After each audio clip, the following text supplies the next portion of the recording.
Every gank build you see in Deepwoken nowadays falls under a gank archetype. While some archetypes like Mage builds and M1 builds are more known, some are still pretty niche and less known. And in this video, I'm going to be going over every single gank archetype, how you should be playing it, and the counters to each archetype. I'm also going to be revealing a secret archetype that, as far as I know, no one else knows besides the guys in Umbral-Hand. So I'm releasing the source on that one. Genuinely, guys, this archetype is insanely strong. I'm surprised no one has come up with it yet. So be sure to watch the video to its entirety so you know how to counter every single gank archetype. And you never know, you might discover another archetype that you haven't tried out yet and you would want to play. But before we get into this video, make sure you smash the subscribe button and leave a like on the video and comment what gank archetype you play and what build you main. Okay, starting off one of the most popular archetypes, Mage builds are one of the most popular builds in ganks, arguably the staple of Deepwoken ganks. Most of the time, they're either running a hero blade or a zero requirement weapon. You see the occasional legendary weapon like Grand Risk or Storm's Eye, but most of the time you want to go with the option that lets you save the most amount of points, since as a mage you don't really do M1 damage like that, you mostly rely on your mantras. Mage builds can run basically any oath and be completely fine, but the most common mage oath you see is undeniably Salt Commiss, since Salt Commiss is just a super well-rounded oath and it complements the mage playstyle a lot due to its abundance of utility that it has. But don't get it twisted, mage builds can quite literally get away with almost any oath in this game. The mage playstyle is probably one of the easiest things in this game as well, since all you really gotta do is just spam your mantras to really catch people off guard in ganks, and it's pretty beginner friendly because of how easy it is to play. Now, going over how I would recommend you to play mage, I recommend you have at least 3 mantras with a consistent way to get bloodless kills off of them. For example, Shadow Roar or Shadow Meteors, but realistically every single attunement in this game has a few mantras that are decently easy to land in almost any scenario in a gank, and you slap a bloodless gem on those mantras and you have consistent sustain. I honestly wouldn't recommend trying to land too many M1s that go into M1 chains. Realistically, you should only be trying to land M1s to really set up your mantras that deal the most of your damage. But besides that, there isn't really that much more to the mage archetype, and that's what makes it super easy and beginner friendly. Honestly, just spam your mantras and you'll probably win most of your ganks. But with that said, let's go over how you actually counter a mage build. Off the bat, mage builds have 3 notable counters. Obviously, starting off one of the easier ones, that's just to get rid of their ether. Now, something like using the shadow attunement to drain their ether, or using an enchant like Nightbringer or Curse of Unbidden to drain their ether, something like that would instantly make their lives a little bit more difficult, so they won't be able to rely on their mantras as much.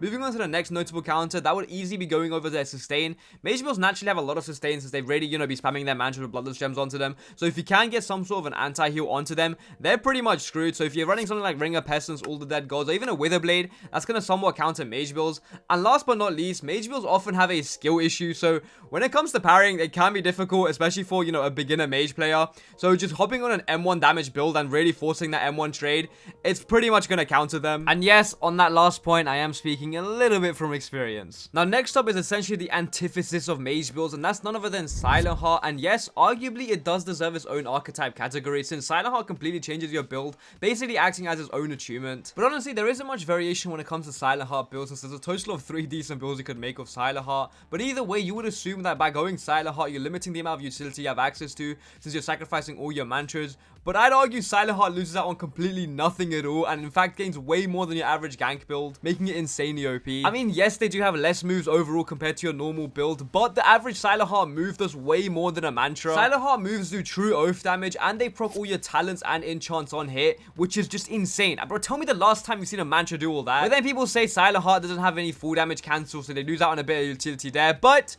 no, Silent Heart does actually have a full damage cancel. By going Silent Heart heavy, the heavy mayhem move cancels your full damage completely. So even if you're playing like medium Silent Heart, light weapon Silent Heart, if you just keep a battle axe on your inventory at all times and you swap in and out of it when you need it, you have a full damage cancel on hand. Speaking of which, the hidden inventory switch mechanic that Silent Heart gets has so many possibilities, since you can essentially just swap to a weapon in response to any situation that you're in. Like if you're low, you switch to NLK. If your armor is getting low, you switch off to metal. If you're fighting an unkillable mage, you switch to a Witherblade. Like genuinely, the possibilities are endless. And because on Silent Heart you don't really have to worry about your mantra levels or your attunement, you actually save way more points compared to your average build, which allows you to more freely go for high requirement talents that are usually inaccessible to most builds. Talents like All Above, Gods Below, and Critical Engine, and talents of that sort. And now with all of that said, I'm sure I've convinced you that Silent Heart is super OP, so you might be wondering, what exactly is the counter to Silent Heart? And I'm gonna keep it real with you, bro. There is none. Silent Heart is currently moving like Prime told you. There is no counter to the walking counter. Like, there's a reason I've made like 2 Silent Heart builds over the past couple weeks. It's just really busted. bastard right now.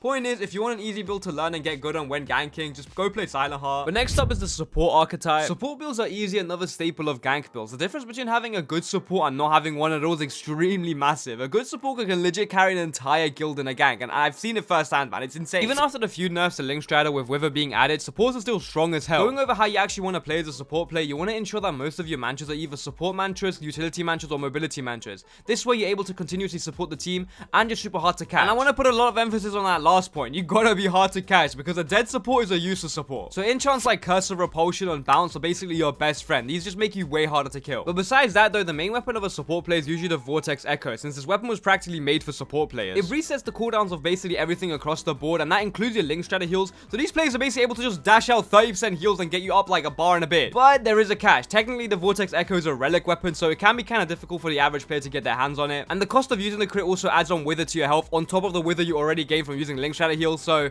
Wither can be a little bit of a problem for support players. But when it comes to your playstyle as a support player, you basically never want to engage on one-on-one combat. You need to avoid one-on-one fights as much as possible, since as a Link Strider, you turn 5% into 15%, so every percent of health you save is more valuable to your team. Now with that said, how exactly do you counter support builds, since they just seem so OP?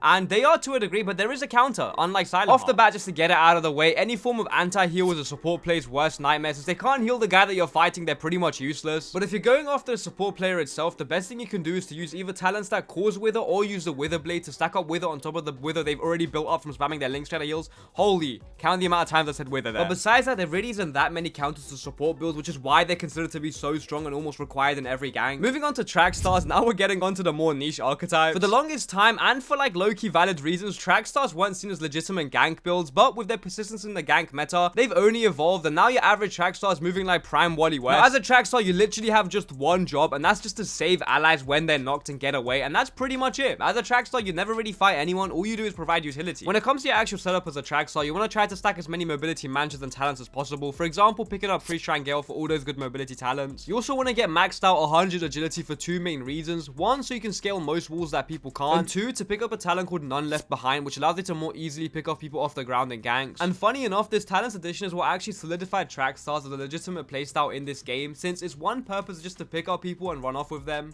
And that's exactly what makes track stars so annoying to deal with, is because you just can't kill them. They're way too fast and have way too much mobility. But that's kind of the point. Because they're so annoying to kill, there is literally zero point in trying to kill the track star build itself, so that's not really how you counter a track star. The way you counter track star is actually pretty simple. All you gotta have is just a quick execute, since the track star's main job is just to save allies when they're knocked, but if you can confirm that grip really quickly, they're pretty much useless. So things like Reaper, Silent Heart Flow State, or a weapon crit that can actually auto grip are the best ways to counter track stars. The next archetype is high M1 damage builds, and this archetype has actually gotten more and more common, and for good reason, since it genuinely feels like they have more points to play with. That's because most high M1 damage builds get a bunch of pre-shrine talents from their attunement, and then they shrine down their attunements to save a bunch of points for their core stats, which having under-leveled moves doesn't sound too great until you realize that they mostly rely on their damage from their M1, so it's not that big of an impact at all. Trust me man, when you're doing 60 M1s, it really does not matter how much damage your mantis are doing. You also do see the odd crazy sort set up every now and then with the divine weapons, since they do a lot of damage, you know, upwards of like 70 base, and no, I am not calling them by their new names. When it comes to your actual setup, you want to try to have mantras that basically complement landing M1s and put you into M1 string combos, but generally it doesn't matter too much. As long as you're still landing M1s, you can basically use any mantra you like. But the reason that these builds are super OP is because it just takes a few lucky hits to kill people when you're in a laggy gank server. Like I'm telling you, you're bound to be hit by the odd swing that just does like a bar of your health out of nowhere. So with that said, how do you actually counter these annoying ass builds? And for the most part, stacking up a bunch of damage resistances kind of somewhat counters them, but if I'm being honest, it's kind of like mitigating at best. So making sure you have a decent physical kit and like running Sacred Field will somewhat counter these builds. But like I said, you're mitigating at best, which makes these builds super powerful. Moving on to the last archetype before I reveal the secret one, and that's none other than the wildcard archetype. The wildcard build is usually super gimmicky and has some sort of an unpredictable playstyle or a mechanic to it. For example, it can be a build that TPs you into layer 2 just to wipe you with like Grand Skewer, or even having like Jesse and Walter White on a blood drain build of potions. Like the name suggests, these builds are truly wild, and they're usually abusing something that nobody had ever thought of before, which means it's either the most unbalanced versatile as OP game-breaking thing or extremely trash. Like,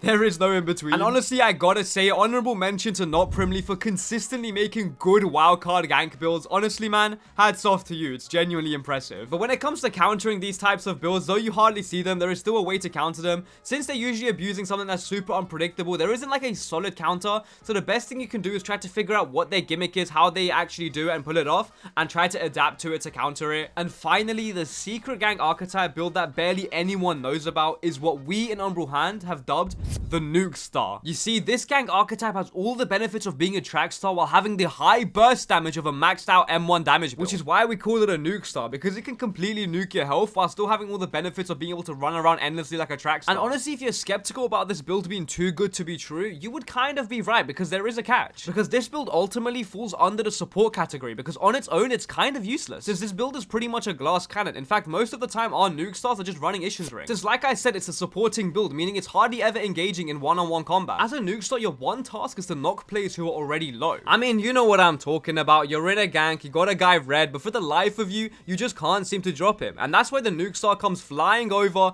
and lobs a shard bow to his face, or a 1-bar damage pot to the face, or crazy slot spear to the face, and they just nuke what's remaining of their health. The nuke star playstyle was genuinely super fun, since you get to do so much more than just being a track star. Once you hear that I got a guy red call out, you instantly activate, fly over, and just nuke the guy. Though like all builds that fall under the support category, you're kind of useless on your own, but in a large gank, the nuke star really shines. But that's about it when it comes to the gank archetypes. If you think I missed out on any archetypes, be sure to let me know down in the comments. And like always, subscribe, like the video, and with that, Kaido out.